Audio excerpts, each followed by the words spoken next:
Good morning. আজকে সকাল সকাল আমি, দাদা পেছনে আছে আর মা যাচ্ছি হচ্ছে কালীঘাটে। যদিও সকাল বলতে আর সকাল নেই, 7:30 বেজে গেছে। আর যাচ্ছি এমনি, ইচ্ছে হয়েছে তাই।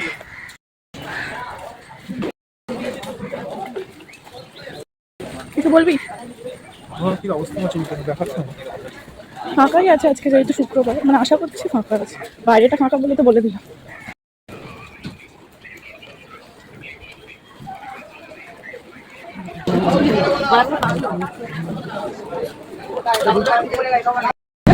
মানে এই দোকানটাতেই আমরা দুটো রাখি, আর এখান থেকেই আমরা পুজোতে পাই যে কালা সেটা।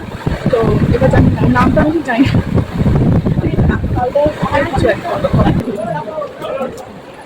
পয়সা দেখা দাও আমার।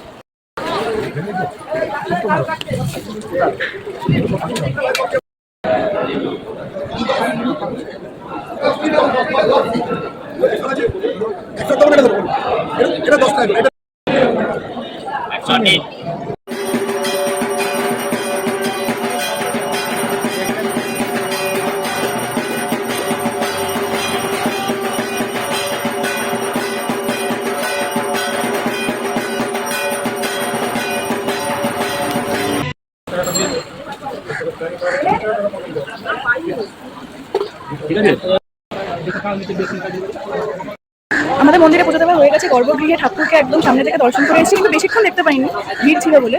তাড়াতাড়ি দেওয়া হয়ে গেছে, কিন্তু ভেতরে ভিড়ও আছে। বিশাল জোরে বৃষ্টি শুরু হয়ে গেছে ভেতরে, তো ভিতর থেকে বাইরে আসতে আসতে তো ভিজে গেছি।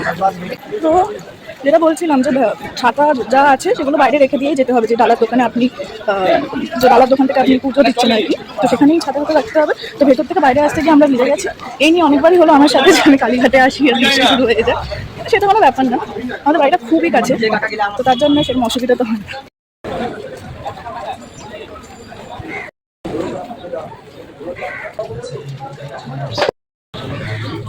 এরপরে এখন আমাকে বাড়ি গিয়ে শান্ত হয়ে গেছে একদিকে, ভালো রেডি হতে হবে একটু পরে, কারণ কি কলেজ যাবো, কলেজ যেতে হবে, কাল যাই।